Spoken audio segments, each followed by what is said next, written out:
নমস্কার, বাংলা সেরা গল্পে সবাইকে জানাই স্বাগত। শুরু করছি আজকের গল্প। আজ পড়ে শোনাব নরেন্দ্রনাথ মিত্রের লেখা গল্প ছোট দিদিমণি। তাহলে শুরু করি। গল্পের নাম ছোট দিদিমণি। অনেক ধরাধরি, অনেক সুপারিশের পর শেষ পর্যন্ত পাড়ার বনমালী বিদ্যাপীঠে 40 টাকা মাইনের একটি চাকরি জুটে গেল রেবার। স্কুলের চাকরি, কিন্তু মাস্টারি নয়, কেরানিগিরি। রেবা বললে, আমাকে কোনো ক্লাসে পড়াতে হবে না? হেডমিস্ট্রেস মৃদু হেসে বললেন, না, চেঁচানির পালাটা আমাদের উপরেই রইল। আজকালকার মেয়েরা বড় দুষ্টু, তাদের ম্যানেজ করা আপনার মতো শান্তশিষ্ট মেয়ের কাজ নয়। কিন্তু প্রশংসায় রেবা তেমন যেন খুশি হলো না। মুখ ভার করে বললে, তবে শুনেছিলাম আমাকে নিচের ক্লাসের অঙ্ক আর বাংলা পড়াতে হবে। হেডমিস্ট্রেস বললেন, না, সেক্রেটারির সঙ্গে আলোচনার পর শেষ পর্যন্ত আমরা মত বদলেছি। অফিস ঘরের বাঁদিকে টেবিলের উপর ঝুঁকে পড়ে একজন বুড়ো ভদ্রলোক টাকা আনা পায়ের হিসাব মেলাচ্ছিলেন। হেডমিস্ট্রেস তার কাছে এসে বললেন, রামজীবনবাবু, একে কাজকর্ম একটু বুঝিয়ে দেবেন। আপনার অ্যাসিস্ট্যান্ট হিসাবে কাজ করবেন ইনি। ক্রমে গার্লস সেকশনের সব কাজ ইনি দেখবেন। রেবার বয়স 27-28, দেখতে আর 2-1 বছর বেশি দেখায়। স্বাস্থ্য মোটেই ভালো নয়, রোগা ছিপছিপে চেহারা। গায়ের রং এখন আর গৌর বলা চলে না, ফ্যাকাশেই বলতে হয়। পরনে একখানা তাঁতের শাড়ি, হাতের শাখার সঙ্গে দুগাছি কবে ক্ষয়ে যাওয়া চুড়ি, সিঁথিতে মোটা সিঁদুরের দাগ। হেডমিস্ট্রেস চলে গেলে রামজীবনবাবু রেবার দিকে তাকিয়ে সামনের চেয়ারটা দেখিয়ে দিয়ে বললেন, বসুন। রেবা লজ্জিতভাবে চেয়ারটায় বসল। রামজীবনবাবু বললেন, এই বুঝি প্রথম নেমেছেন চাকরিতে? রেবা মুখ নিচু করে বলল, হ্যাঁ, কিন্তু আপনি আমাকে তুমিই বলবেন। রামজীবনবাবু খুশি হয়ে বললেন, অনুমতি পেলেই বলতে পারি মা। তুমি কথাটা বলতে আর কেউ বলে না। এখানে মেয়ের বয়সী তো ভালো, আমার নাতনির বয়সীরাও সব কাজ করে। বৃদ্ধের অভিযোগের ধরনে মুখ নিচু করে হাসি গোপন করল রেবা। রামজীবনবাবু বললেন, কিছু মনে করো না মা, বুড়ো মানুষ, বড় বেশি কথা বলবার অভ্যাস। যাকে পাই তার সব কথা জানতে ইচ্ছে করে। সংসারে কে কে আছেন তোমার? স্বামী আছেন, তা তো বুঝতেই পারছি। কি করেন তিনি? রেবা একটু ইতস্তত করে বললে, একটা ডিসপেন্সারির কম্পাউন্ডার। রামজীবনবাবু বললেন, শুধু তার আয়ে চলে না বুঝি? একটু অনুচিত কথা বলে ফেলেছেন বুঝতে পেরে তিনি তাড়াতাড়ি সামলে নিয়ে বললেন, কিছু মনে করো না মা, তোমাদের ছেলে মেয়ে কটি? রেবা লজ্জিত হয়ে মুখ নিচু করে বলল, 5টি।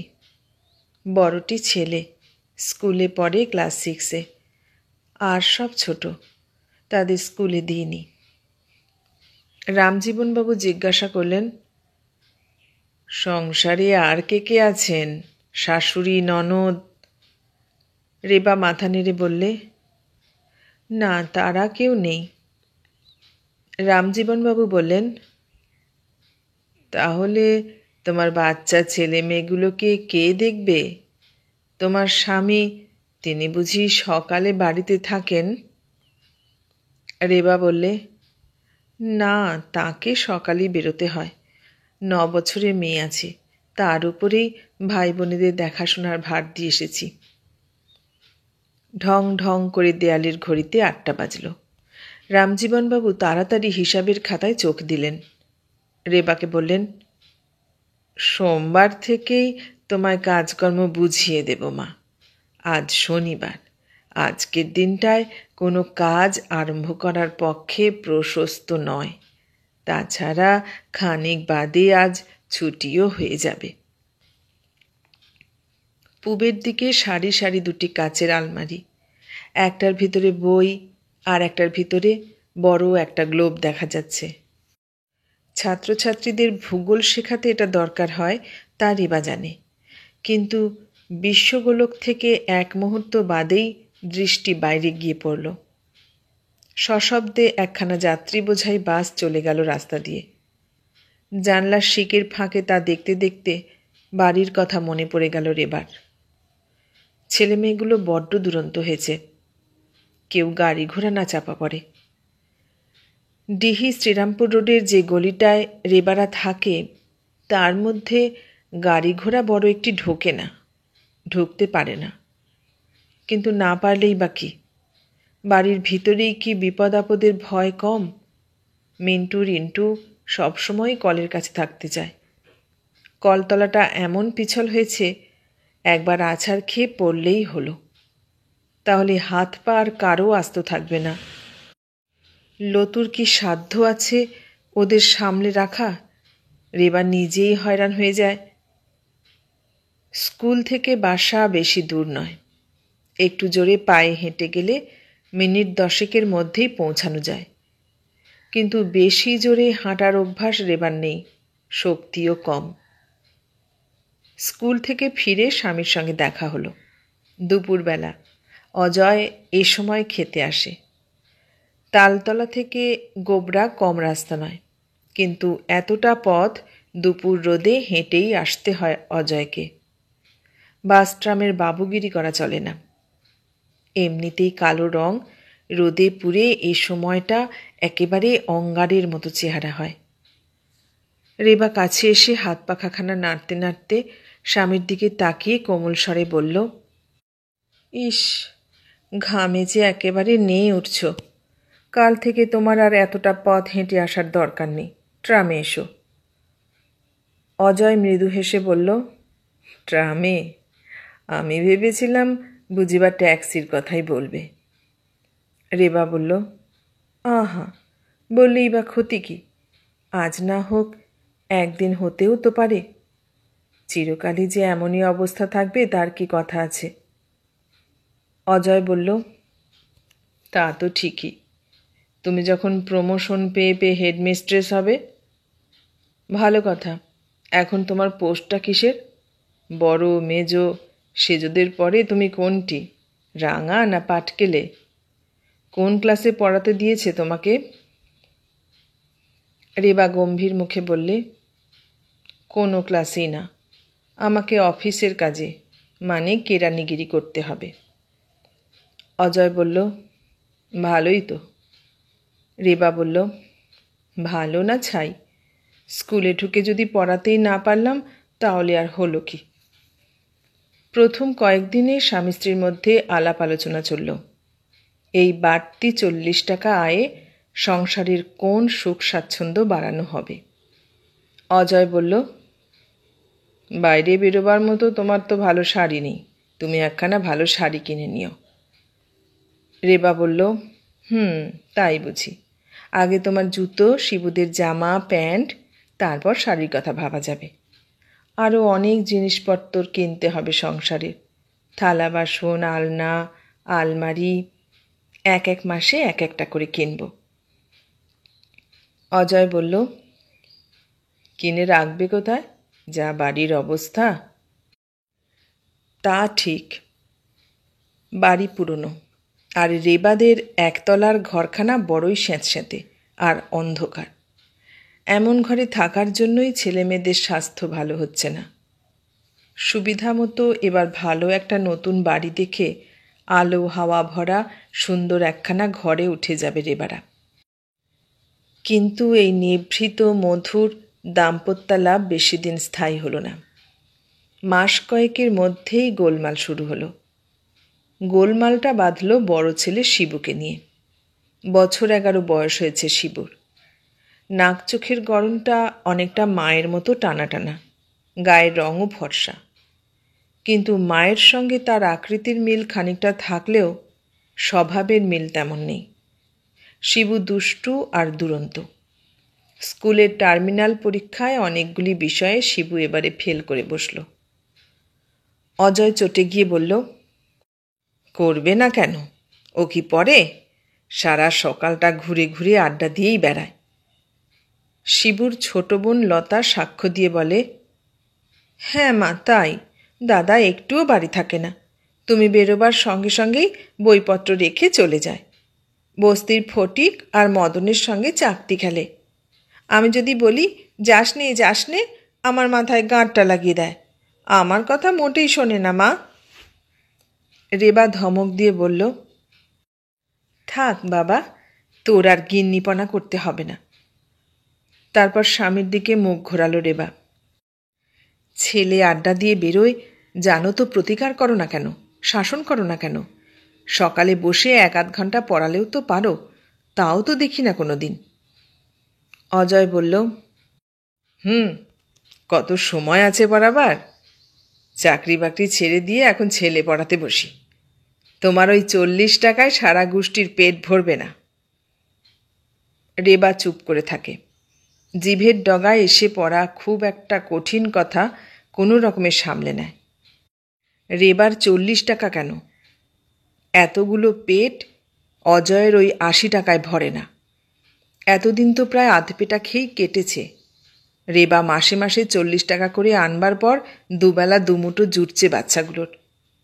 না, নিজের মাইনে দিয়ে সংসারের আর কোনো স্বাচ্ছন্দ্য বানাতে পারেনি রেবা। ভালো শাড়ি পরে যেতে পারেনি, দামি আসবাবপত্র কিনতে পারেনি। শুধু খোরাক পোশাকটা একটু ভদ্রলোকের মতো করার চেষ্টায় সব টাকা বেরিয়ে যাচ্ছে। আগে এই 40 টাকা না হলেও চলতো, এখন আর চলে না। শিবুকে ধরে এনে সেদিন আচ্ছা করে মার লাগালো রেবা। তার 5 আঙুলের দাগ ছেলের 2 গালে ফুটে উঠল। সকালবেলা খেলতে যাবি আর কখনো? মিশবি আর ওই বস্তির ছেলেদের সঙ্গে? পিঠে আরও কয়েকটা কিল চড় পড়ার পর শিবু কাঁদতে কাঁদতে বলল, না, সে আর ফটিক মদনের সঙ্গে মিশবে না, মনোযোগ দিয়ে পড়াশোনা করবে। চাকরি করতে এসে এখন আর এত কাজ করা যায় না। তবু চাকরি না করেও উপায় নেই। দিন কয়েক বাদে অফিস ঘরে রামজীবনবাবু বললেন, বড় দুঃখের কথা মা, বললে তুমি কষ্ট পাবে, কিন্তু হিতৈষী হিসাবে কথাটা তোমার কাছে আমার গোপন করা উচিত নয়। রেবা বলল, গোপন করবেন কেন? কি হয়েছে বলুন। স্কুলে আসবার সময় শিবুকে তিনি বিড়ি টানতে দেখেছেন। বস্তির সেই মার্কামারা বকাটে ছেলেও তার সঙ্গে আছে। রামজীবনবাবু ধমক দিতে শিবু বুড়োকে 2 বুড়ো আঙুল দেখিয়ে ছুট দিয়েছে। ছোট্ট কৌটোটা থেকে নস্যি নিতে নিতে রামজীবনবাবু বললেন, হাসিও আসে মা, আবার দুঃখও হয়। লেখাপড়াটা সব সময় বড় কথা নয়, কারো হয় কারো হয় না, কিন্তু স্বভাব চরিত্র যদি এই বয়সে বিগড়ে যায় তা তো আর ফেরানো যাবে না মা। ছেলের দিকে নজর রাখো। স্কুলে যতক্ষণ রইল রেবা গম্ভীর মুখে কাজকর্ম শেষ করল। তারপর বাড়ি গিয়ে দুপুরবেলায় স্বামীকে ঝাঁঝালো গলায় বলল, শুনেছ তোমার ছেলের কীর্তি? রামজীবনবাবু যা বলেছিলেন সব সবিস্তারে অজয়কে জানালো রেবা। অজয় মাথায় তেল মাখতে মাখতে নির্বিকার ভঙ্গিতে বললে, আরও কত শুনব? তুমি তো ছোট দিদিমণি হয়েছ, তাতেই আমার আনন্দ। তুমি তো রঙিন শাড়ি পরো, নিত্য নতুন ধাঁচে খোঁপা বেঁধে স্কুলে চাকরি করতে যেতে পারছ, তাতেই আমার সুখ। ছেলে বয়ে গেলে বা বকাটে হলে তোমার কি আসে যায়? রেবা অতি কষ্টে নিজেকে সংযত করে দাঁতে দাঁত চেপে দাঁড়িয়ে রইল। অজয়ের কথার জবাব দিতে গেলে তার সঙ্গে এই ভর দুপুর বেলায় ঝগড়া বেঁধে যাবে। ভিতরের বাইরের যত জ্বালা অজয় স্ত্রীর ওপর দিয়ে নেয়। বাইরে এত শান্ত শান্তিপ্রিয় বলেই ঝগড়া বিবাদের সবটুকু স্পৃহা স্ত্রীর উপর দিয়ে মেটায় অজয়। নইলে ছেলে বকাটে হওয়ার সব দোষ অজয় স্ত্রীর উপর চাপায় কি করে? সেও তো বাপ, সেও কি পারে না ছেলেকে ধমকাতে শাসন করতে? ছেলের শিক্ষা দীক্ষা চরিত্র গঠনের দায়িত্ব কি তার উপরেও নেই? কিন্তু টাকা রোজগারের অজুহাতে অজয় সেসব দায়িত্ব এড়িয়ে যায়। ভোর হতে না হতেই স্ত্রীর আগেই যে তার ছোট ব্যাগটি নিয়ে বেরিয়ে পড়ে। কয়েকটি গরিব নিম্ন মধ্যবিত্ত পরিবার তার চেনা আছে। তাদের কারো অসুখ বিসুখ করলে, ইঞ্জেকশন দেওয়ার দরকার হলে অজয়কেই তারা ডাকে। 1 টাকা কি 12 আনা ফি দিতে হয় তাকে, তাও বাকি থাকে। সেই বাকি বকেয়া আদায়ের অজুহাতেও রোজ বেরোয়। আর একটা অজুহাত আছে, এক ইন্স্যুরেন্স কোম্পানির দালালি নিয়েছে অজয়। বছরে 2-1টা বেশির কেস দিতে পারে না, কিন্তু তার জন্য রোজই বেরোনো চাই। অজয় বলে, ঘরে বসে নিজের ছেলে মেয়ে আগলালে আমাকে পয়সা দেবে কে? বাইরে বেরুলে নগদ কিছু আসুক আর না আসুক ভবিষ্যতের আশা থাকে। ছেলেমেয়েরা আরও বড় ভবিষ্যৎ, সে কথা অজয়কে কে বোঝাবে? বলে বলে রেবা তো হার মেনেছে। রেবার ছোট দিদিমণি নামটা দিয়েছে স্কুলের ঝি সুধা। স্কুলের অনেক টিচারের চেয়েই রেবা বয়সে বড়, কিন্তু চাকরি নিয়েছে সবচেয়ে শেষে, মাইনে সবচেয়ে কম, পদমর্যাদায় কনিষ্ঠ। তাই বোধহয় সুধার এ সম্বোধন মনে এসেছে, আর তার মুখ থেকে কথাটা শিখে নিয়েছে ছাত্রীরা। তারাও রেবাকে ছোট দিদিমণি বলে ডাকে। স্কুলে চাকরি নিয়ে মিন্টু রিন্টুকেও সেখানে ভর্তি করে দিয়েছে রেবা। একজন ক্লাস 2-তে আর একজন 1-এ। স্কুলের অফিস ঘরে বই স্লেট বগলে করে নিয়ে এসে একদিন রিন্টু বলেছিল, ছোট দিদিমণি আমি বাড়ি যাচ্ছি। তারপরেই মুখে হাত চাপা দিয়ে খিলখিল করে এই হাসি। মেয়ের কাণ্ড দেখে রেবা তো অবাক। তারপর সে নিজেও হেসেছিল। তুইও আমাকে ছোট দিদিমণি বলবি? রিন্টু লজ্জিত হয়ে বলেছিল, বারে ক্লাসে সবাই যে বলে, আমার একা একা মা বলতে লজ্জা করে। সেদিন স্বামীর কাছে সেই গল্প হাসতে হাসতে করেছিল। শুনেছ মেয়ের কাণ্ড? ওরাও আমাকে ছোট দিদিমণি বলতে শুরু করেছে। অজয় হেসে বলেছিল, ভালোই তো, আমিও তোমাকে ছোট দিদিমণি বলে ডাকবো। ও ছোট দিদিমণি, 1 কাপ চা দেবে? রেবা লজ্জিত হয়ে বলেছিল, যা অসভ্য কোথাকার, ওরা যদি কেউ শুনে ফেলতো, তোমার যদি কোনো কাণ্ডজ্ঞান থাকে। কিন্তু সেদিন যা ছিল কৌতুক, আজ অজয়ের মুখে তাই নিষ্ঠুর ব্যঙ্গে রূপান্তরিত হয়েছে। রেবার সর্বাঙ্গ জ্বলে যেতে লাগল। শিবুকে ডেকে ফের শাসন করল রেবা। তার গালে সশব্দে গোটা 2 চর কষি দিয়ে বলল, আর বিড়ি খাবি? আর মিশবি ওই বস্তির ফটিক আর মদনের সঙ্গে? শিবু দাঁতে দাঁত চিপে বললে, হারামজাতি, আমার উপর দিদিমণিগিরি ফলানো হচ্ছে। মিন্টু বলল, বলে দেব দাদা, মাকে বলে দেব? বলে দিতে হলো না।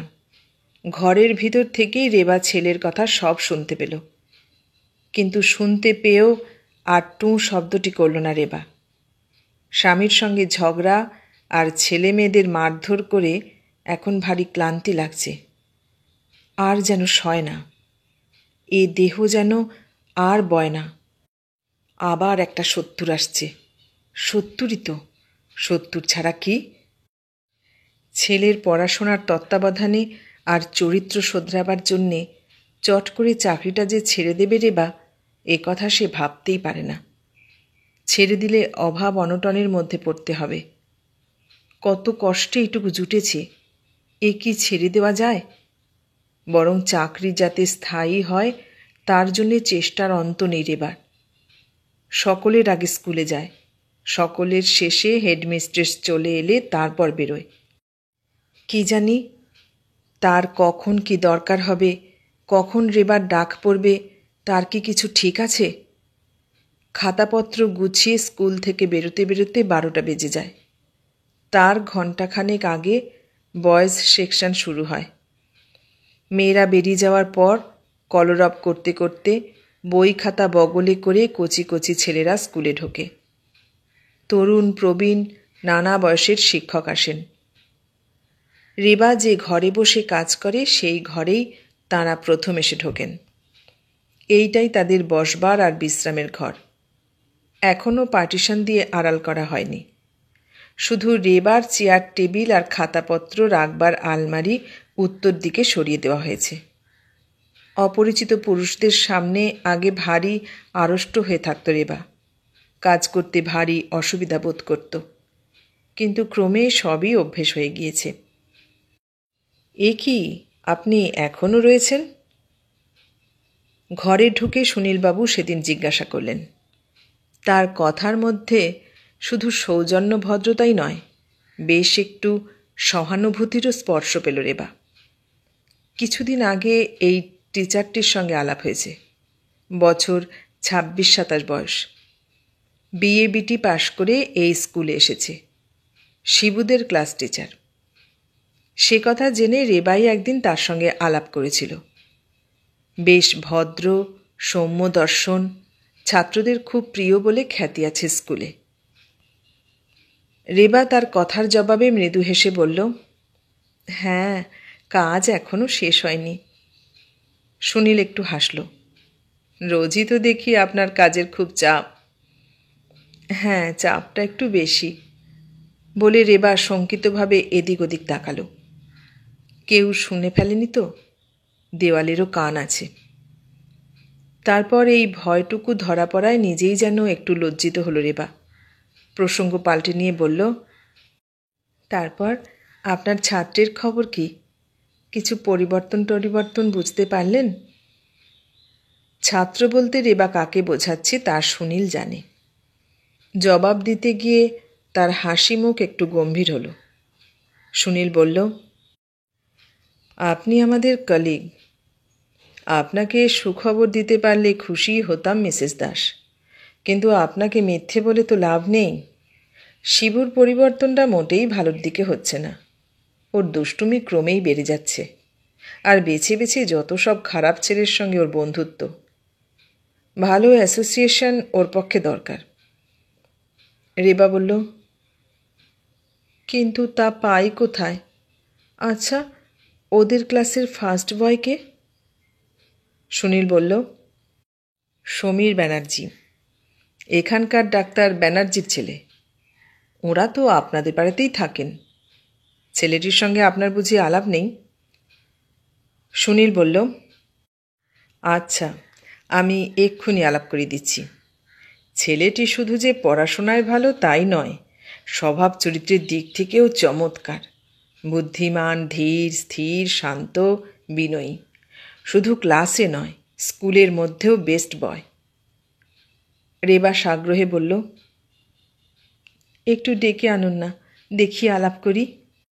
বেয়ারাকে দিয়ে সমীরকে ডেকে পাঠালো সুনীল। শিবুর চাইতে ছোটই হবে, বছর 9 বয়স। ছিপছিপে ফর্সা সুন্দর চেহারা, মাথায় কোঁকড়ানো চুল, পরনে শার্ট আর হাফ প্যান্ট। খুব দামি কাপড়ে অর্ডার দিয়ে তৈরি, চমৎকার মানিয়েছে। হাতে একটা লাল পাথর বসানো আংটি, বোধহয় জন্মদিনে মা কি আর কারো কাছ থেকে উপহার পেয়েছে। সুনীল বলল, এর কথাই বলছিলাম, এর নামই সমীর। আর ইনি? সমীর মৃদু মিষ্টি হেসে বলল, ওকে আমি চিনি, ছোট দিদিমণি। রেবা একটু লজ্জিত হলো। সমীর তার শিবুর বয়সী। পাড়ার সম্পর্কে ডাকলে মাসিমা বলেই ডাকত, কিন্তু স্কুল সম্পর্কে রেবা তার ছোট দিদিমণি। কথাটা বলে ফেলে সমীর যেন একটু লজ্জা পেল। রেবা বলল, তুমি শিবুকে চেনো? সমীর বলল, হ্যাঁ, ও তো আমাদের সেকশনেই পড়ে। ওর সঙ্গে তোমার ভাব আছে? এ কথার জবাবে সমীর একটু চুপ করে থেকে বলল, ও তো আমাদের সঙ্গে মেশে না। রেবা বলল, ও না মিশলে তোমরা জোর করে মিশবে? শুধু নিজের ভালো হলেই হবে না, ক্লাস শুদ্ধ, স্কুল শুদ্ধ, ছেলেদের ভালো করে তোলাও তোমাদের কাজ। সমীর স্মিত মুখে চুপ করে রইল। রেবা তাকে নিজের বাসার ঠিকানা দিল, যাওয়ার জন্য বারবার অনুরোধ করল। সমীর শেষ পর্যন্ত বলল, আচ্ছা যাব। সমীরের বাবা ডাক্তার এস.কে. ব্যানার্জির সঙ্গেও এই অফিস রুমেই একদিন আলাপ হলো রেবার। আলাপ হলো মানে করল। তিনি স্কুল কমিটির একজন মেম্বার, মাঝে মাঝে স্কুলে আসেন। তার একটি মেয়েও এই স্কুলে পড়ে। তার সম্বন্ধে হেডমিস্ট্রেসের সঙ্গে কি আলাপ করতে এখানে এসেছিলেন। রামজীবনবাবুকে আগেই রেবা অনুরোধ করে রেখেছিল। তিনি মধ্যবর্তী হয়ে পরিচয় করিয়ে দিলেন, ডাক্তার ব্যানার্জি, আমাদের মিসেস দাস আপনার সঙ্গে একটু কথা বলতে চান। এই রোগা শীর্ণ কেরানি মেয়েটি তার সঙ্গে কি কথা বলবে ডাক্তার ব্যানার্জি প্রথমটা ভেবে পেলেন না। রেবার সামনে চেয়ারটা টেনে নিয়ে একটু বিস্মিতভাবেই বললেন, কি ব্যাপার বলুন তো? রেবা লজ্জিতভাবে তার দিকে তাকালো। বছর 40 বয়স, স্বাস্থ্যবান, লম্বা চওড়া পুরুষ, সুপুরুষ। দামি স্যুটটি চমৎকার মানিয়েছে। রেবা একটু ইতস্তত করে বলল, আপনার ছেলের সঙ্গে সেদিন আলাপ হলো। সমীর খুবই ভালো ছেলে। ডাক্তার ব্যানার্জি মৃদু হেসে বললেন, ও। রেবা একটুকাল চুপ করে রইল। এরপর কি বলা যায় যেন ভেবে পেল না। ডাক্তার ব্যানার্জি কিছুটা কৌতুকের সঙ্গে বললেন, আপনি কি শুধু এই জন্যই আমাকে ডেকেছিলেন? আমার কিন্তু এখন থেকেই পুত্র নামে ধন্য হওয়ার ইচ্ছা নেই। যতটুকু পারি স্বনামধন্য হতে চেষ্টা করি। রেবা মনে মনে ভাবল, এদিক থেকে ডাক্তার ব্যানার্জি আর তার স্বামীর মধ্যে মিল আছে, কিন্তু দুজনের দুই ছেলের মধ্যে কি তফাৎ। ডাক্তার ব্যানার্জির কথার জবাবে রেবা কিন্তু এবার নিরুত্তর রইল না। তার দিকে তাকিয়ে বলল, আপনার ছেলে খুব ভালো, তাই এ কথা বলতে পারছেন। ছেলে যদি খারাপ হতো তাহলে দেখতেন স্বনামধন্য হয়েও আনন্দ নেই। রেবার গলা শান্ত, করুণ, গম্ভীর। সে যেন স্কুলের একটি সাধারণ তুচ্ছ কেরানি নয়, এক গভীর বিষাদময় ট্র্যাজেডির নায়িকা, খারাপ বকাটে ছেলের মা। ডাক্তার ব্যানার্জি এবার সোজা হয়ে বসলেন। রেবার দিকে কৌতূহলী হয়ে তাকালেন। বললেন, আপনারও বুঝি ছেলে আছে? রেবা বলল, হ্যাঁ, আপনার ছেলের মতো ভালো নয়। রামজীবনবাবু শিবুর পরিচয় দিয়ে বললেন, ছেলেটিকে কিন্তু কিছুতেই শোধরানো যাচ্ছে না ডাক্তারবাবু। ডাক্তার ব্যানার্জি সহানুভূতির স্বরে বললেন, বড় দুঃখের কথা। আপনি ভাববেন না মিসেস দাস, পরে ঠিক হয়ে যাবে। রেবা বলল, আচ্ছা, আপনি কি নিজেই ছেলেকে পড়ান? ডাক্তার ব্যানার্জি হেসে বললেন, তেমন একটা সদিচ্ছা ছিল, কিন্তু সে সময় কই মিসেস দাস। জীবিকার দায় বড় দায়। টিউটার রেখে দিয়েছি, এই স্কুলেরই অ্যাসিস্ট্যান্ট হেডমাস্টার। আপনিও তো একজন। বলেই থেমে গেলেন। রেবা বলল, আমার সে ক্ষমতা নেই ডাক্তার ব্যানার্জি। আমি আপনার ছেলের সাহায্য চাই। সমীর যদি আমাদের বাসায় যায়, শিবুর সঙ্গে মেশে পড়াশোনা নিয়ে ওর সঙ্গে আলাপ আলোচনা করে, আপনি সমীরকে একটু বলে দেবেন। ডাক্তার ব্যানার্জি বললেন, বেশ তো, তাতে আপত্তির কি আছে? আপনিও মাঝে মাঝে ছেলেকে নিয়ে যাবেন আমাদের বাড়িতে। আমরা তো কাছেই থাকি। আপনি গেলে মিসেস ব্যানার্জিও খুব খুশি হবেন। আপনার সঙ্গে আলাপ করে আনন্দ পেলাম Mrs Das. I have found a genuine mother in you. আমাদের ছেলে মেয়ে হয়, কিন্তু সঙ্গে সঙ্গে আমরা মা বাপ হতে পারি না। রেবা লজ্জিতভাবে মাথা নিচু করে রইল। ডাক্তার ব্যানার্জি নমস্কার জানিয়ে বিদায় নিলেন। ডাক্তার ব্যানার্জির আমন্ত্রণে রেবা একদিন গিয়ে তাদের বাড়িতে বেরিয়ে এলো। কাছেই গোবরা রোডে বড় বাড়ি, দামি ফার্নিচার আসবাবপত্রে সাজানো।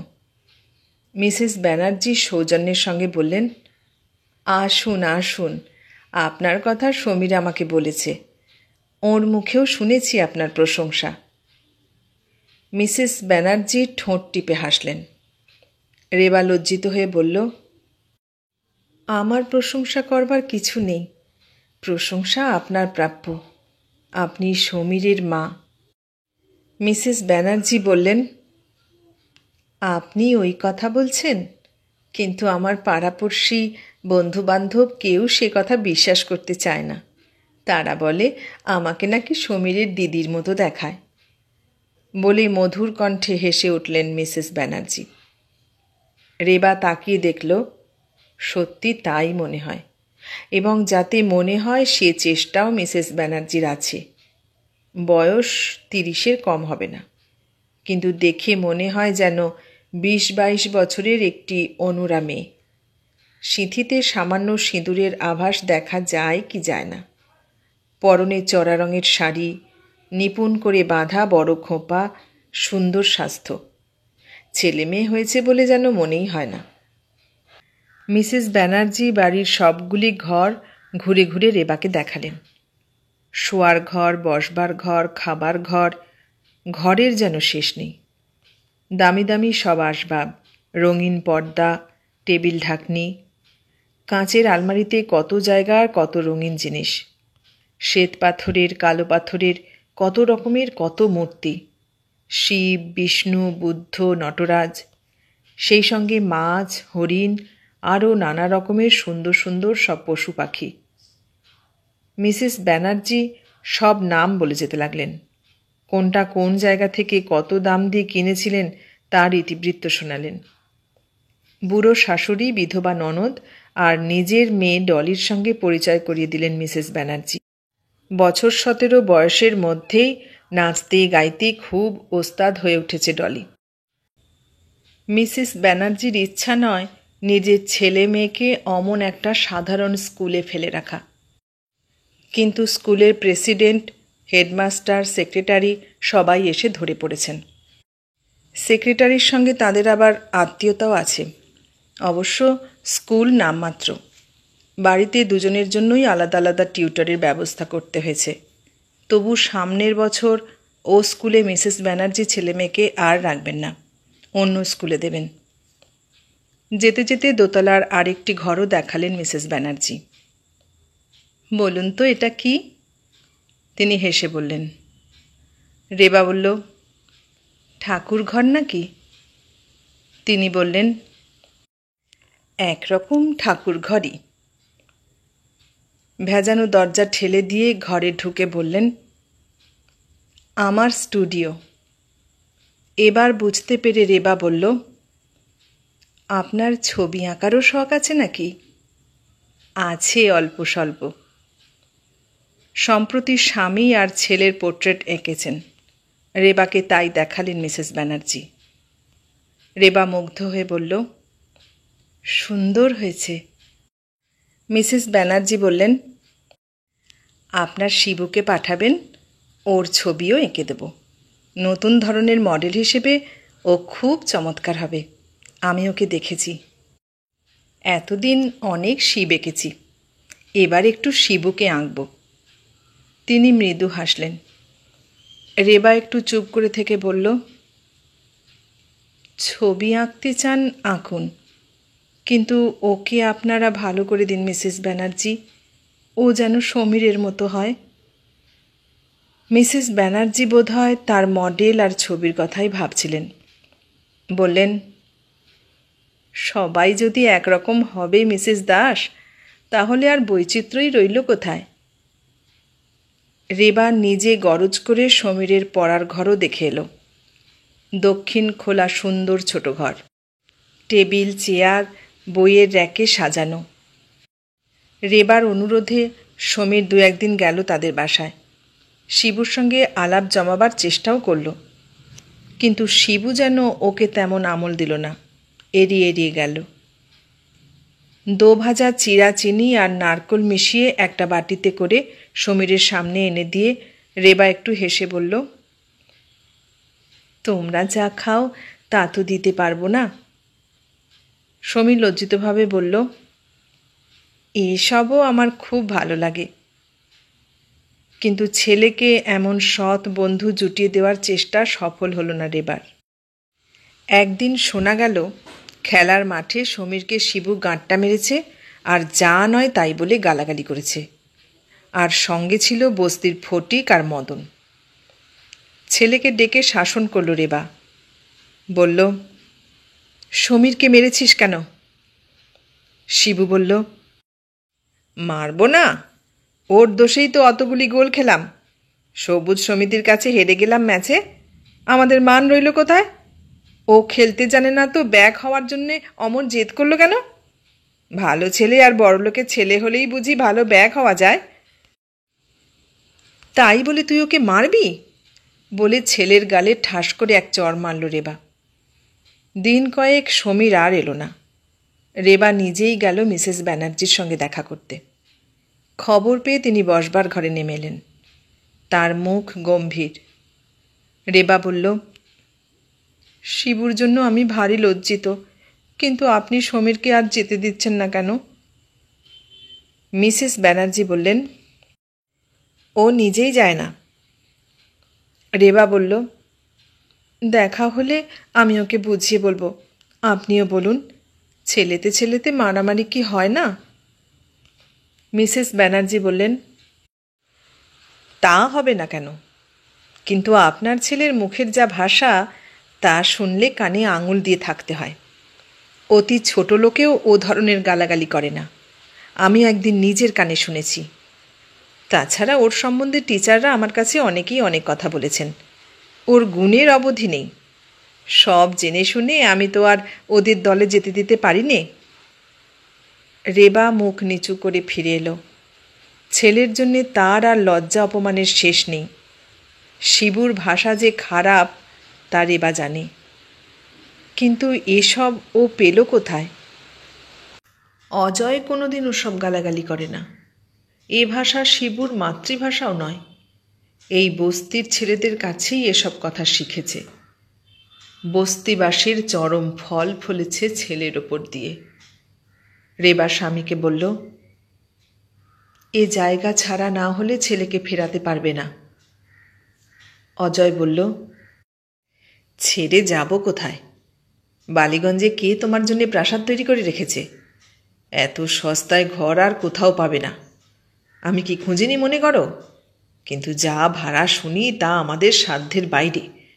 অত টাকা ঘর ভাড়া দিতে গেলে একবেলা না খেয়ে থাকতে হবে। পারবে তো থাকতে?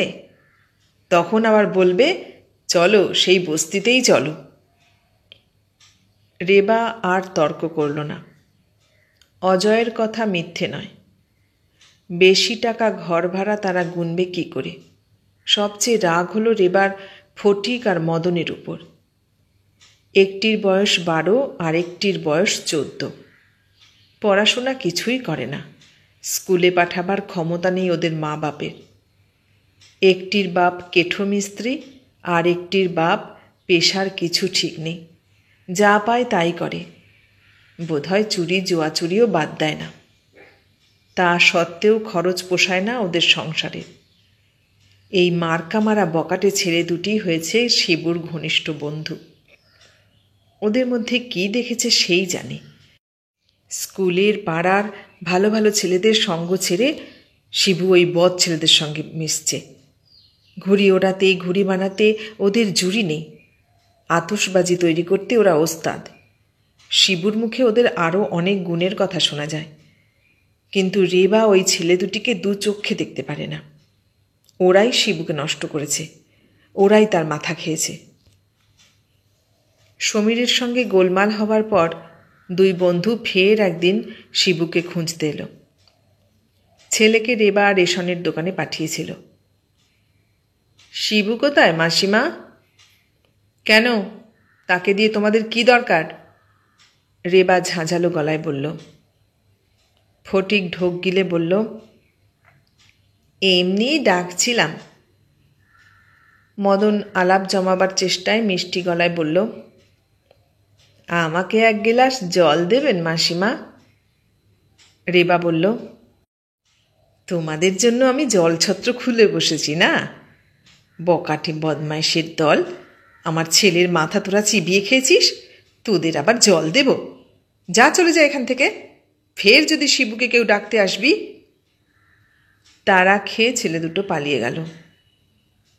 একটু বাদে শিবু রেশনের ব্যাগ দুটো সশব্দে ঘরের মেঝেয় ফেলে দিয়ে রেবার উপর রুখে উঠল।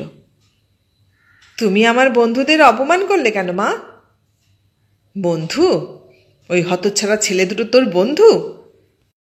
শিবু বলল, আলবাত বন্ধু। লোকে জল চাইতে এলে তুমি জল দাও না, তোমার লজ্জা করে না মা? এই তোমার স্কুলের দিদিমণিগিরি? এই শুনে রেবা ছেলেকে লাঠি নিয়ে তাড়া করল, যা, দূর হয়ে যা।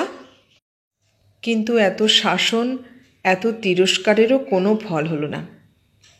বার্ষিক পরীক্ষায় প্রথম ইংরেজি পরীক্ষার দিন নকল করতে গিয়ে অ্যাসিস্ট্যান্ট হেডমাস্টারের হাতে ধরা পড়ল শিবু। হেডমাস্টার ওকে কান ধরে স্কুল থেকে বার করে দিলেন। বললেন, কোনো পরীক্ষাই আর ওকে দিতে হবে না। সুনীল অনুরোধ করে বলল, শিবু আমাদের একটি কলিগের ছেলে মাস্টারমশাই। হেডমাস্টার বললেন, তা আমি জানি, সেই জন্যেই আমাদের আরও স্ট্রিক্ট হওয়া দরকার। রেবা তখন স্কুলেই ছিল। সেকেন্ড ক্লাসের মেয়েদের বাংলা পেপার শেষ হয়েছে। যত মেয়ে পরীক্ষা দিয়েছে খাতা ততগুলি ঠিক আছে কিনা তাই গুনে দেখছিল। এই কথা শোনার পর তার হাত কিছুক্ষণ আড়ষ্ট হয়ে রইল। মনে হলো ছেলেবেলায় শেখা শতকী আর সে সম্পূর্ণ ভুলে গেছে। পৃথিবীতে আর কোনো সংখ্যা নেই, আছে শুধু শূন্য, আছে শুধু নিঃসীম অন্ধকার। সুনীলবাবু এসে সহানুভূতি জানালেন। দুঃখ করবেন না মিসেস দাস। রেবা একটু হেসে বলল, তা ঠিক, আমার আবার দুঃখ কিসের সুনীলবাবু? হেডমিস্ট্রেস আর তার সহকারিণীদের মধ্যে যারা উপস্থিত ছিলেন সবাই এসে সমবেদনা প্রকাশ করলেন। রেবা স্তব্ধ হয়ে গেল। অনেক রাত পর্যন্ত শিবুর কোনো পাত্তাই মিলল না। অজয় বস্তির আর দুজন লোককে নিয়ে ওর খোঁজে বেরোলো। তারপর রেলওয়ে ব্রিজের নিকট থেকে ধরে আনলো ছেলেকে। বাসায় এলে অজয় ছেলেকে গোটা কয়েক চর বসিয়ে দিল। না হয় ফেল করতিস, এই ক্লাসে আরেক বছর পড়তিস, নকল করতে গেলি কেন হারামজাদা? এমন করে আমাদের নাম ডোবালি কেন? শিবু ভেবেছিল মাও তাকে খুব মারবে, কিন্তু রেবা তাকে হাত দিয়ে ছুঁল না, তার সঙ্গে কথা বলল না, একবার তাকালো না ছেলের দিকে। শিবু যেন তার কেউ নয়। স্বামীর দিকে চেয়ে রেবা শুধু বলল, কাল থেকে আমি আর স্কুলে যাব না, চাকরি ছেড়ে দেব ভাবছি। কোন মুখে আর যাব ওখানে? অজয় গম্ভীরভাবে বলল, যা ভালো বোঝো তাই করো। পরদিন কিন্তু রেবা ঠিক সময়ে স্কুলে গেল। কাজ যা ছিল যথা নিয়মে করে গেল। একটুও ভুল হলো না, একটুও দেরি হলো না। রামজীবনবাবু তার সঙ্গে আলাপ করতে গিয়ে সাড়া না পেয়ে নস্যের কৌটো খুলে এক টিপ নস্য নিয়ে ফের নিজের হিসাবের খাতায় মন দিলেন। খানিক বাদে 11টার সময় ছেলের দল পরীক্ষা দিতে এলো। রেবা বাইরে এসে দাঁড়ালো। দলের ভিতরে সমীরকে দেখে হেসে বলল, কাল কেমন পরীক্ষা দিলে সমীর? শিবুর ঘটনা সমীর সব জেনেছে। সে একটু সংকোচের সঙ্গে বলল, ভালো। আজ কি পরীক্ষা? বাংলা না? হ্যাঁ। ফার্স্ট তো হবেই, কিন্তু বাংলায় যদি 90-এর ঘরে তুলতে পারো তোমাকে আমি নিজে একটা আলাদা পুরস্কার দেব, রবীন্দ্রনাথের বই। আচ্ছা, বলে সমীর তাড়াতাড়ি পরীক্ষার হলে গিয়ে ঢুকল। তার যেন কীরকম একটা অস্বস্তি লাগছিল। রেবা মনে মনে ভাবল, এবার তার স্কুলে কাজ করবার সকলের কাছে মুখ দেখাবার ফের অধিকার জন্মেছে। সে শুধু সকলের মা নয়, সকলের ছোট দিদিমণি। ক্লাস 6-এর বাংলা পরীক্ষার ফলটা মণিবাবুকে জিজ্ঞাসা করে আগেই দেখে নিল রেবা। হ্যাঁ, সমীরই ফার্স্ট হয়েছে, 92 পেয়েছে। চমৎকার খাতা, একটি বানান ভুল নেই, একটি ব্যাকরণ ভুল নেই। ওকে পুরো 100 দিলেও তৃপ্তি হয় না। মণিবাবু উচ্ছ্বসিত হয়ে উঠে বললেন, অন্য বছরের চেয়েও এবার ভালো পরীক্ষা দিয়েছে সমীর। মাসের শেষ, হাতে অল্পই টাকা ছিল, তবুও 5 শিকা দিয়ে কাছাকাছি একটা বইয়ের দোকান থেকে একখানা নৈবেদ্য কিনে নিয়ে এলো রেবা। ওকে যেন এক অদ্ভুত জেদে চেপেছে। সবচেয়ে আগে সমীরকে সে পুরস্কার দেবে, সে কথা রাখবে। বই কিনে সন্ধ্যার দিকে ছুটল সমীরদের বাড়িতে। নৈবেদ্যখানা তার হাতে পৌঁছে দিয়ে তার মুখের হাসিটুকু না দেখা পর্যন্ত যেন রেবার শান্তি নেই। বাইরের ঘরে একটা টুলের উপর বসে সমীরের ঠাকুরমা মালা জপ করছিলেন। রেবাকে দেখে ভ্রু কুঁচকে জিজ্ঞাসা করলেন, কে? রেবা বলল, আমি। শিবুর মা? রেবা অস্ফুট স্বরে বলল, হ্যাঁ।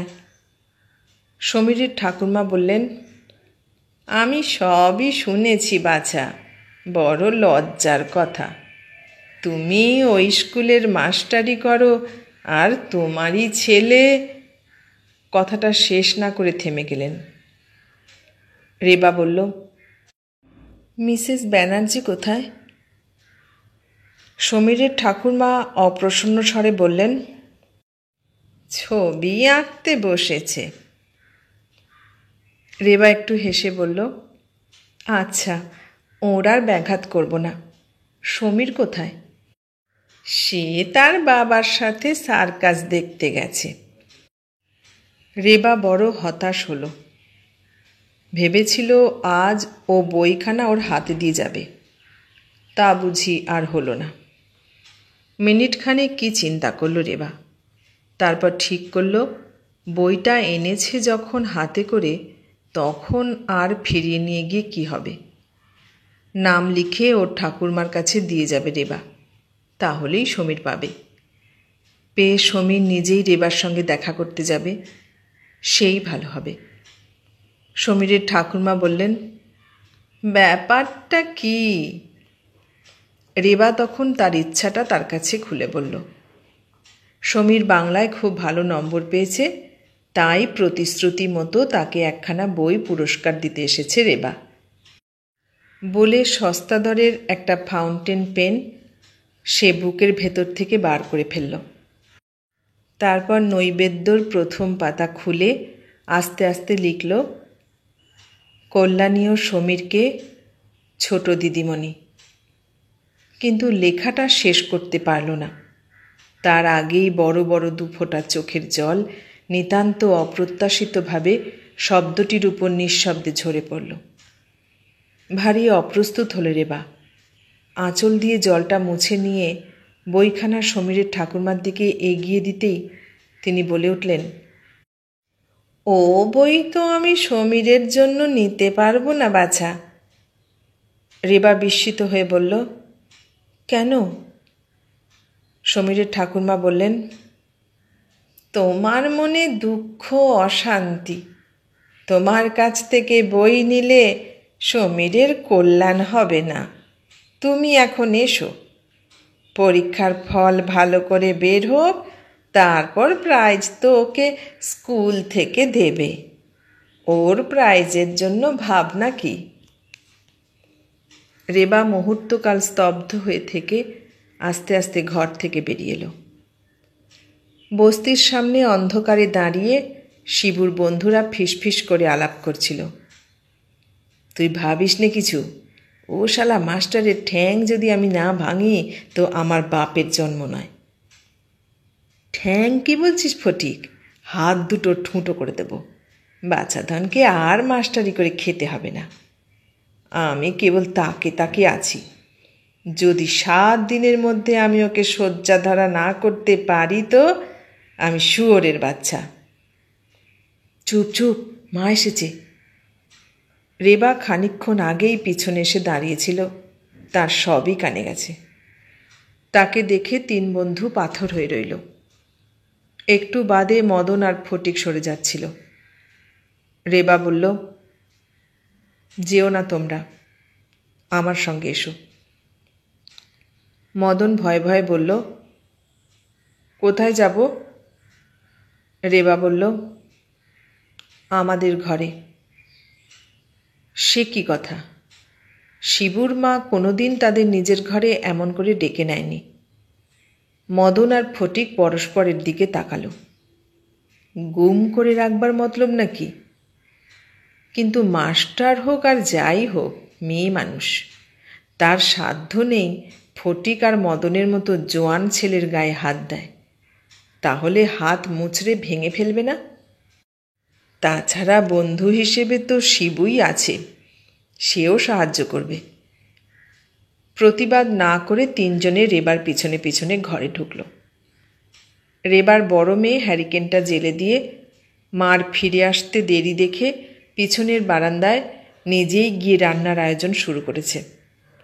ছোট বোন দুটি দিদির কাজ ঘেঁষে বসেছে।